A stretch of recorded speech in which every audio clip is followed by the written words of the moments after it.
I oftentimes look up into the night sky and marvel at the vastness of space.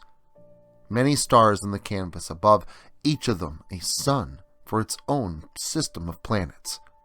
It really boggles my mind to think of the infinity of it all. Suns and planets and an endless expanse of black nothingness, forever in every direction, around, and even on cloudy nights.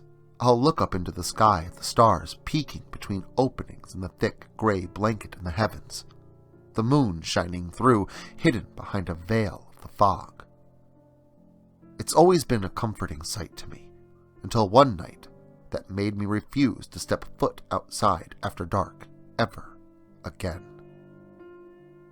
I had gone out to my back deck for a smoke, and there I did my usual ritual of looking up into the sky, wondering what mysteries lay out there in that vast, endless, inky black ocean of flickering lights. But it was another cloudy night. The ocean of stars was a murky gray color, and the only light that emerged from behind the clouds was that of the moon. I stared up into the sky, watching the clouds pass through the light of the moon that was completely hidden behind them. But then I froze in place as I watched the moon slowly drift across the sky, hidden behind the clouds. My eyes grew wide as I realized that this was not the moon at all. For several minutes, I had been staring at some foreign light source in the sky, blanketed behind cloud cover. The light then appeared to grow in size and become much brighter, almost to where I could feel the heat of the light as it cut through the clouds and lit up more of the sky behind them. Then I felt my stomach become quite ill, as if I were getting motion sickness while just standing there. It felt like my body was swaying in an ocean, and my gut sank and jumped with it. And then, the next thing I knew, I woke up in my front yard, feeling like I got hit in the chest with a battering ram. When I got up and realized where I was, my ears started ringing for a moment as I found the key hidden under the flower pot out front to allow me access to my home, where I immediately went to my backyard to find my cigarette that had completely burned out in the ashtray, even some of the filter charring with it, not an ember left, completely cold. I was confused and disoriented. There was so much that didn't make sense, and when I checked my watch, I found that my cigarette break had lasted for 3 hours. Then, out of the corner of my eye, I saw something, movement in the darkness in my side yard, around the corner of the edge of my house, like something peeking out at me around the corner, gray like the blanket of the clouds in the sky. Then the thing darted across the yard like a shadowy blur, hunched over on all fours, like an ape without hair, its skin a sickly-looking gray hue. The thing looked back at me as it moved behind my tool shed, pulling one of its thin, spindly arms up to steady itself against the shed as it passed, peering over its shoulder with large, black, almond-shaped eyes that kind of flickered in the small amount of illumination from what I had originally thought was the moon, still hidden behind the clouds.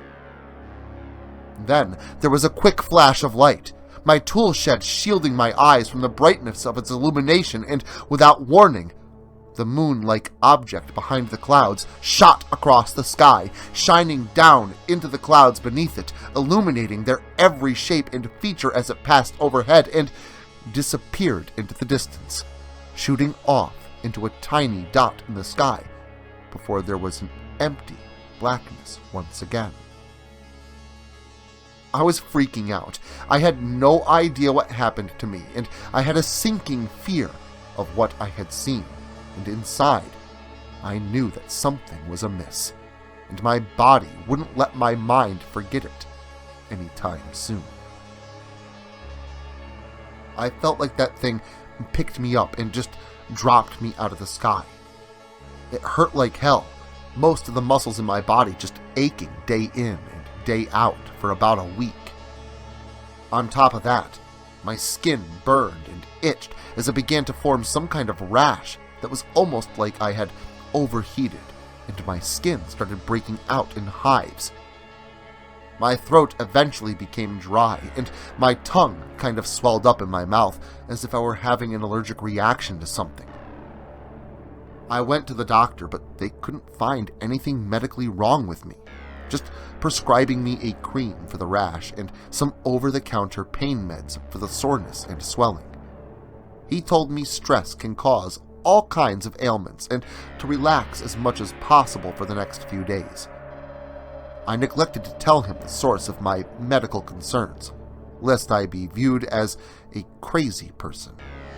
I didn't want him thinking I was having hallucinations. That thing in my fenced-in backyard was no figment of my imagination. I checked with local air traffic control to see if anything out of the ordinary may have been picked up on radar, but again, there was nothing. I had no answers for anything that happened, only what I saw and what I felt, and the nightmares that followed. In my dreams, I saw them, but they didn't appear as the thing that ran across my backyard. Sometimes they appeared as almost insectoid creatures, tall and thin, with large eyes and long limbs like a giant mantis. I knew inside that this wasn't right, though. That wasn't what they were supposed to look like. Sometimes I would catch a glimpse of the gray thing beneath, almost as if my brain was trying to make sense of everything by perceiving something multidimensional as a familiar, albeit very out of place and misshapen image. I felt them poking and prodding at my body, pinching and pulling. I tried to move, but I couldn't. I wasn't held down by any visible restraints. It was more like I just could not move. Every muscle in my body strained to sit me up, to run, to get away from here, but I just couldn't do anything at all. All I could do was lay there, my eyes darting around the room as they cut into my near-paralyzed flesh. I couldn't move, but I could still feel everything they were doing to me. Then I would wake up, my body sore all over again from the experience of horror that I was remembering in my dreams, and every time I awoke, I was thankful that I was in my bed and not in my front lawn, or worse yet, in the cold, gray room with those cold, gray things.